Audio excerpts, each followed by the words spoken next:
Hello students, welcome to lesson number 5, Footprints Without Feet, written by H.G. Wells. This lesson is from your supplementary reader. Now, can a man become invisible? This is the story of a scientist who discovers how to make himself invisible. Does he use or misuse his discovery? So let us find out. Now, this story is about a scientist named Griffin. He discovers the rare chemicals which can make a man invisible, but at the same time, the man can be touched and felt physically. Let's read and find out how he misuses or uses his powers for his own benefit. But before we begin reading the lesson, I would like to introduce you to the author H.G. Wells. Herbert George Wells was born on 21st September 1866 and he passed away on 13th of August 1946. He was an English writer. He was prolific in many genres, writing dozens of novels, short stories, and works of social commentary, satire, biography, and autobiography, and even 2 books on recreational war games. He is now best remembered for his science fiction novels and is often called the father of science fiction. Okay children, now we will read the lesson and see what happens in this story. The 2 boys started in surprise at the fresh muddy imprints of a pair of bare feet. What was a barefooted man doing on the steps of a house in the middle of London? And where was the man? As they gazed, a remarkable sight met their eyes. A fresh footmark appeared from nowhere. Further, footprints followed, one after the other, descending the steps and progressing down the street. The boys followed fascinated until the muddy impressions became fainter and fainter and at last disappeared altogether. The explanation of the mystery was really simple enough. The bewildered boys had been following a scientist who had just discovered how to make the human body transparent. Griffin, the scientist, had carried out experiment after experiment to prove that the human body could become invisible. Finally, he swallowed certain rare drugs and his body became as transparent as a sheet of glass, though it also remained as solid as glass. Now, brilliant scientist though he was, Griffin was rather a lawless person. His landlord disliked him and tried to eject him. In revenge, Griffin set fire to the house. To get away without being seen, he had to remove his clothes. Thus, it was that he became a homeless wanderer, without clothes, without money, and quite invisible, until he happened to step in some mud and left footprints as he walked. Now, the meaning of the word muddy is to be covered in or full of mud. And the meaning of the word imprints, which is just after the word muddy, is impress or stamp on a surface. Next, barefooted. Bare means not clothed or covered. The next meaning of the word is gazed in the 4th line. Gazed means to look at steadily and intently, especially in admiration, surprise, or thought. Then, after that is remarkable. Remarkable means worthy of attention or striking. Then, the next word is sight. Sight means to have the faculty or the power of sight or seeing. The next word is progressing, is in the 3rd paragraph, 2nd line. Progressing means to move forward or onward in space or time. The next is fascinated in that same line. Fascinated means moved strongly, attracted and interested. Then fainter in the 3rd line. In that paragraph, fainter means barely perceptible. That means hardly noticeable. The next word is bewildered. Bewildered is there. It means perplexed and confused, very puzzled. Then, in the next paragraph, the landlord tried to eject him, tried to force him to leave the place. Okay, now children, we will look at the explanation. First of all, what we have seen so far is that Griffin made a lot of experiments and he finally discovered how to make the human body invisible. So what happened was that two little boys, they were completely surprised when they saw muddy imprints on a pair of bare feet, and they thought that what is happening here on the steps of a house right in the middle of London, and where was the man? They looked at the footprints, but they couldn't see the person leaving the footprints, and so they were quite amazed. And as they looked, they kept following those footprints. One footprint followed another, and it kept on going down the steps and going down the street. So the boys were very fascinated and they followed it till it became fainter and fainter. And then the explanation of this mystery was very simple. They had been following a scientist who had just discovered how to make the human body invisible. That is, he made it very transparent so he couldn't be seen. Now, Griffin was the name of the scientist, and he had carried out experiments. Like, he had consumed rare drugs and that swallowed certain rare drugs, and so his body had become as transparent as a sheet of glass, but it had not become it had not gone into thin air, it had not vaporized. The body was as it is. The only thing was that it couldn't be seen, so he was as solid as glass.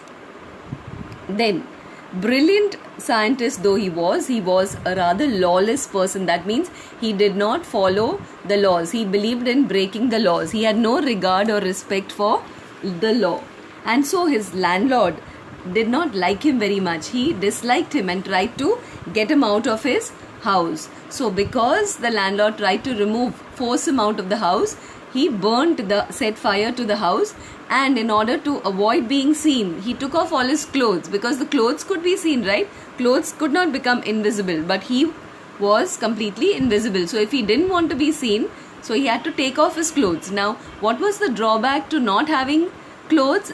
The season in England at that time was midwinter. Now the season of winter is it's severely cold in England, and so he was there roaming the streets without any clothes on, and he was shivering with cold, and that was how he had become a homeless wanderer. He had set fire to the house, so he was without a home, he had no clothes, and then he had no money, and he was quite invisible. So this was a really bad situation until he happened to step in some mud, and therefore he left footprints as he walked. So now we will read further and see what happens next. He escaped easily enough from the boys who followed his footprints in London, but his adventures were by no means over. He had chosen a bad time of the year to wander about London without clothes. It was midwinter, the air was bitterly cold, and he could not do without clothes. So instead of walking about the streets, he decided to slip into a big London store for warmth. Closing time arrived, and as soon as the doors were shut, he was able to give himself the pleasure of clothing and feeding himself without regard to expense. He broke open boxes and wrappers and fitted himself out with warm clothes. Soon, with shoes, an overcoat and a wide-brimmed hat, he became a fully dressed and visible person. In the kitchen of the restaurant, he found cold meat and coffee, and he followed up the meal with sweets and wine taken from the grocery store. Finally, he settled down to sleep on a pile of quilts. If only Griffin had managed to wake up in good time, all might have been well. As it was, he did not wake up until the assistants were already arriving the next morning. Children, we'll read up to here and then listen to the explanation, right? So, now the first word here is wander. So, wander means to walk or move about in a leisurely or aimless way. The next word is bitterly. It was bitterly cold. That means severely cold. Then the next word is expense. That means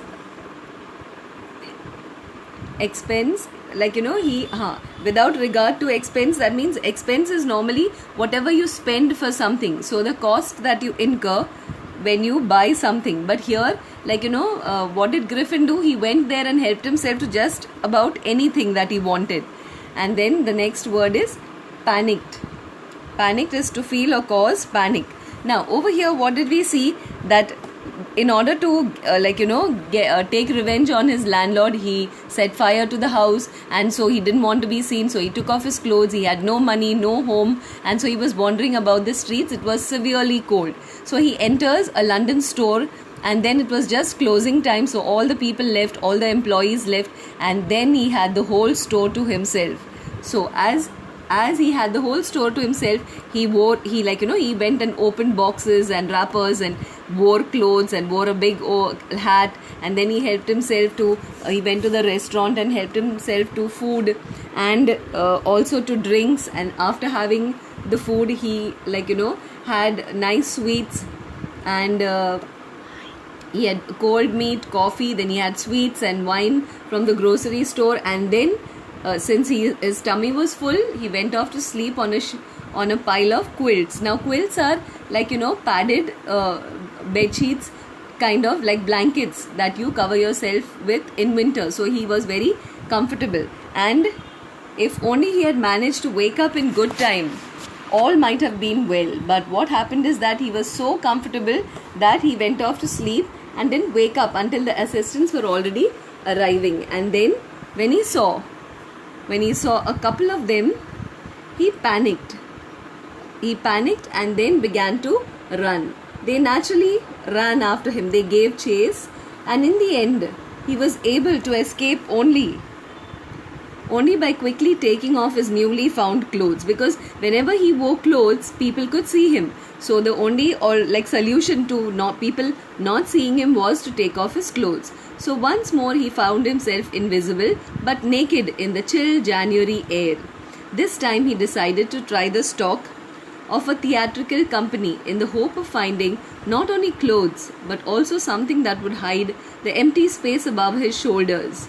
Shivering with cold, he hurried to Drury Lane, the center of the theatre world.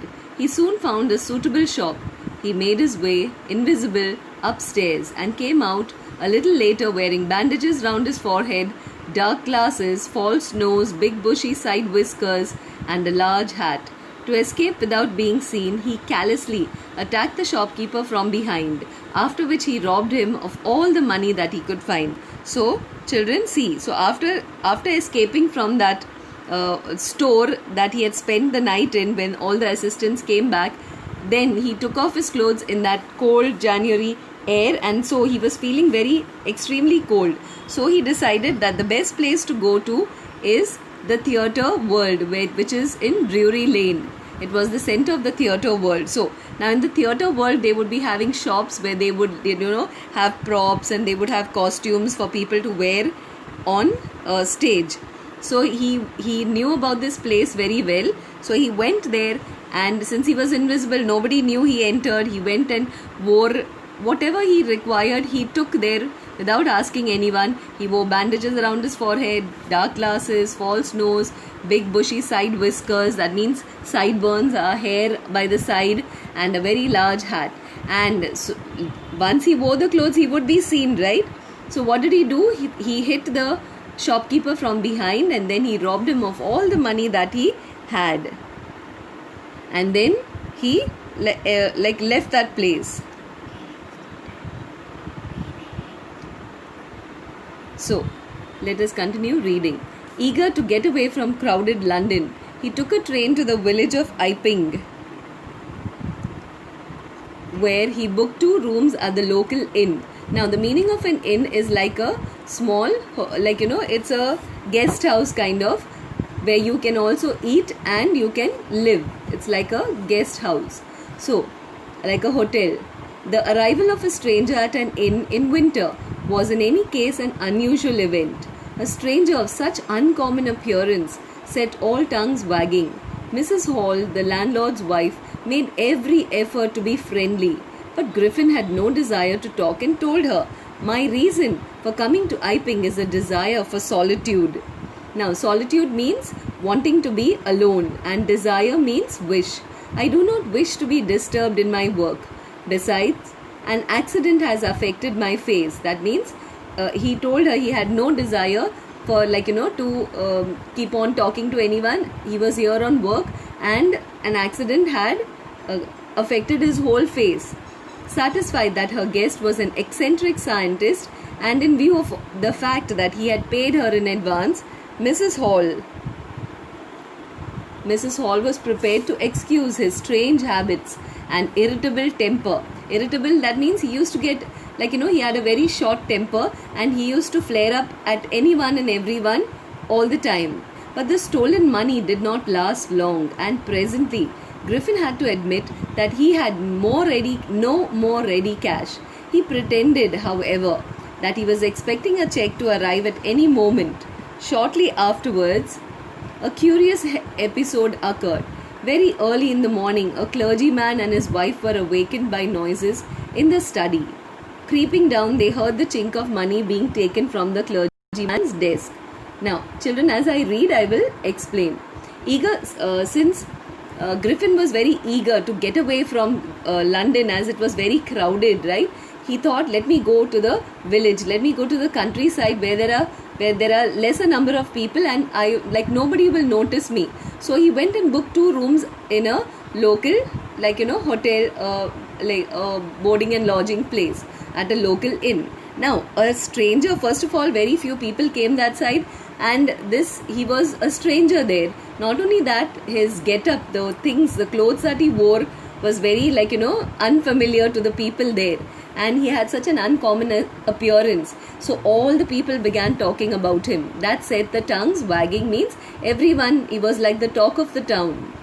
Mrs. Hall was the landlord's wife, Mr. Hall, and she made every effort to be friendly. But Griffin had he had no intention of making small chat or idle chit chat with anyone. He wanted to keep to himself. So he told her that I do not wish to be disturbed and I have had an accident with my face and that's it.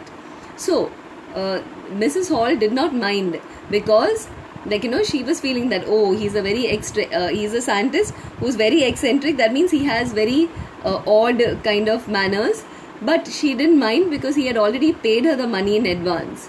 And then she also was prepared to overlook his strange habits, his temper, all that, because he had given her the money. But that money did not last long. And after some time, the cash ran out. That means he had no money left. And then he kept on, they must have been asking him for the money. So he said that I am expecting a check to come at any moment. So they said they would wait. Shortly afterwards, a curious episode occurred, and in the countryside, there in the place where the hotel was, a clergyman. Now, a clergyman is a priest, a religious man, and his wife. They were awakened by noises in the study. That means it's a place where books are kept and there's a table and you can peacefully do your study. So, creeping downstairs, they heard money being taken from the desk. Okay, let's continue reading further. Without making any noise and with a poker grasped firmly in his hand, the clergyman flung open the door. Since they were awakened by the sound of money being taken, they wanted to investigate. So the husband and wife, the clergyman and his wife, came downstairs and they flung open the door and said, "Surrender." And this is what they saw. Then to his amazement, he realized that the room appeared to be empty. He and his wife looked under the desk, behind the curtains, and even up to the chimney. The chimney is a place from where, the smoke from the fireplace could go out. There wasn't a sign of anybody, yet the desk had been opened and the housekeeping money was missing. Extraordinary affair, the clergyman kept saying for the rest of the day. That means they were shocked. First of all, there had been a robbery. There had been a theft in their house, money had been stolen, and yet when they came there, they saw no one. So they were quite amazed. But it was not as extraordinary as the behavior of Mrs. Hall's furniture a little later that morning. So now from this place, we are taken to the hotel, to the inn, where Mrs. Hall is the landlord's wife. And they were up very early in the morning and they were surprised to see the scientist's door of his room wide open. Usually it was shut and locked. And he was furious if anyone entered his room. The opportunity seemed very good to be missed, too good to be missed. They peeped round the door, saw nobody, and decided to investigate. The bedclothes were cold, showing that the scientist must have been up for some time. And stranger still, the clothes and bandages that he always wore were lying about the room. Now, over here, since Mrs. Hall and her husband, they saw that the room was open. Normally it was tight shut. So they were very curious to find out. Let us at least go and see what all is happening in his room. So they went in and they saw that this was a good opportunity and they wanted to investigate. They saw the bedclothes were cold. They were not, if Mr. Griffin had been sleeping, then they would have been warm, but the bedclothes were cold. And it showed that he was up and about since some time. Then the clothes and the bandages that he always wore around his forehead and face, they were lying about the room. So then, all of a sudden, Mrs. Hall heard a sniff close to her ear. She heard somebody sniffing.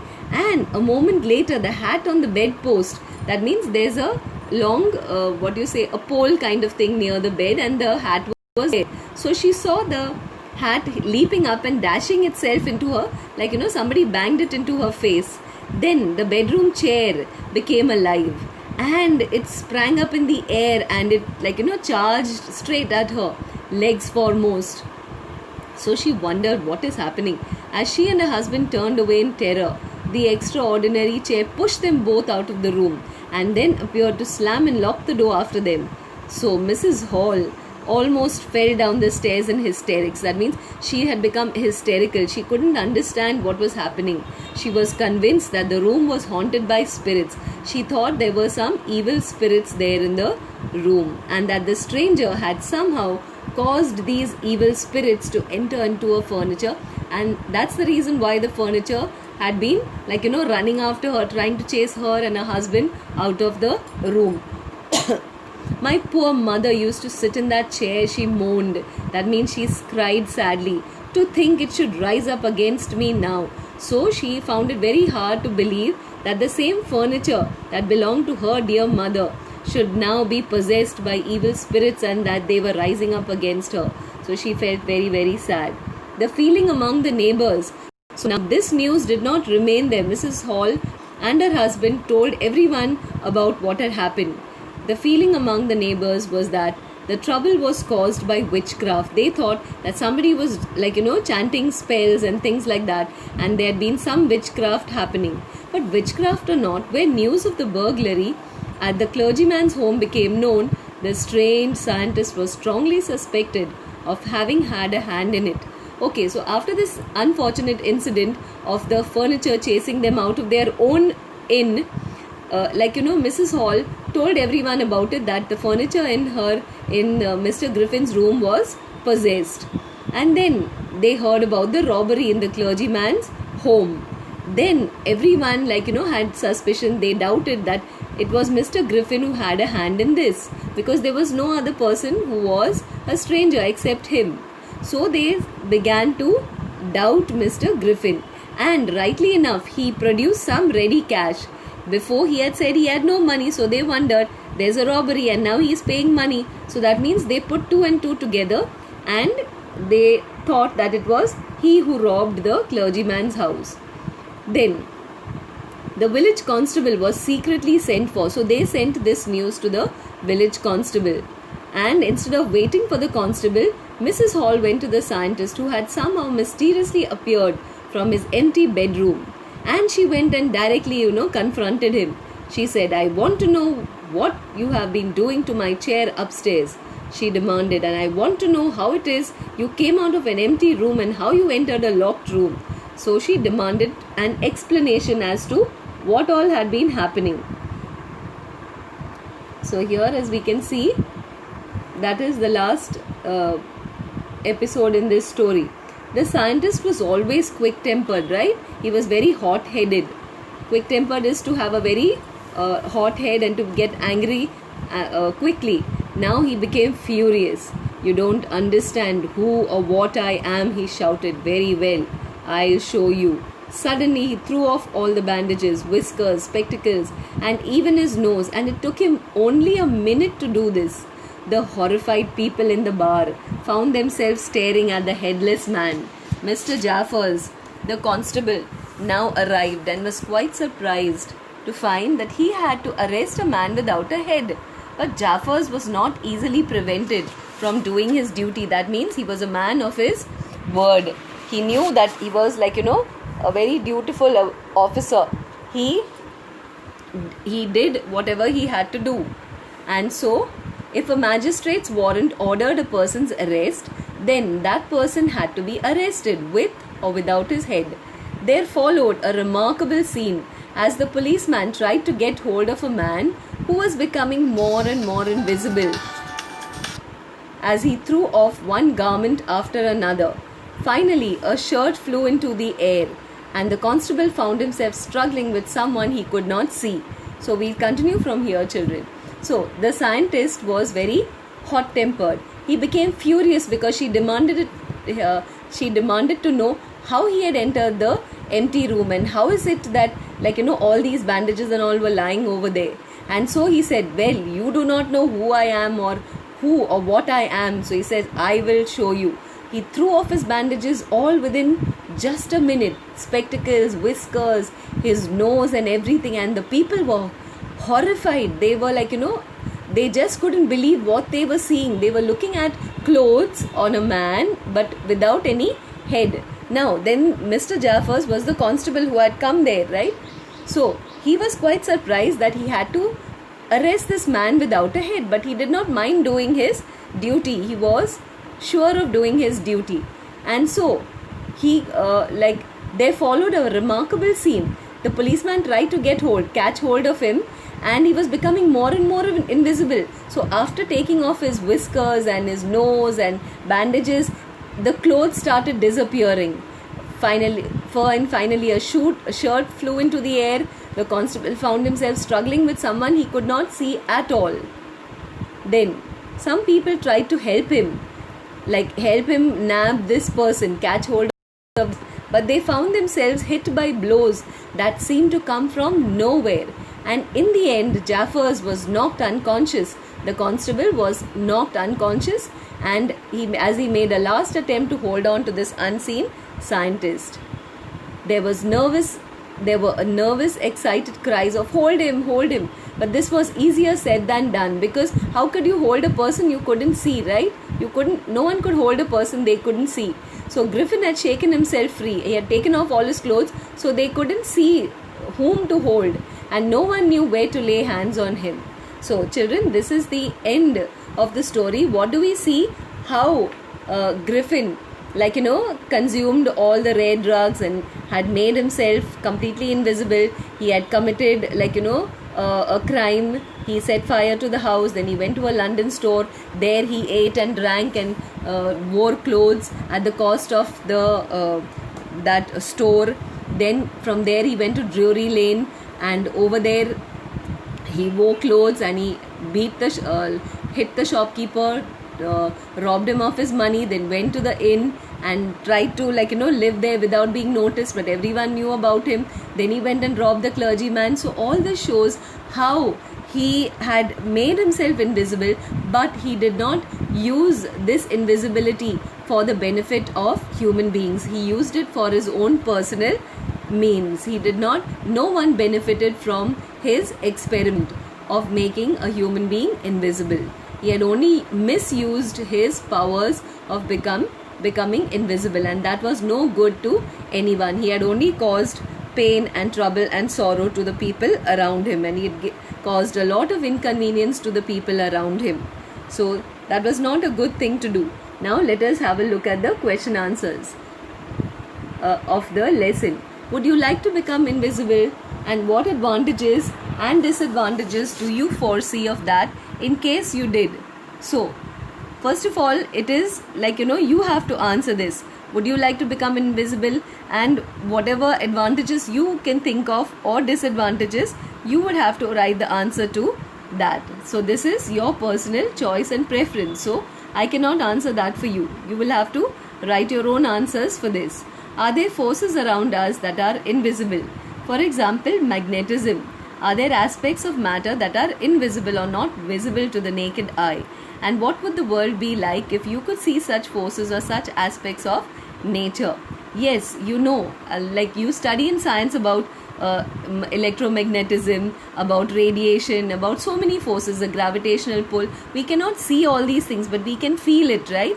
So there are aspects of nature that are invisible, but they are working very, very well. So what would the world be like if you could see such forces or such aspects of nature? Well, things would be very different. Our perspective of looking at things would be changed a lot. Now we are aware that there are things happening around us, but we cannot see it. So our seeing or sight is very limited. So you have to answer these yourself. Then what makes glass of water transparent? What is the scientific explanation for this?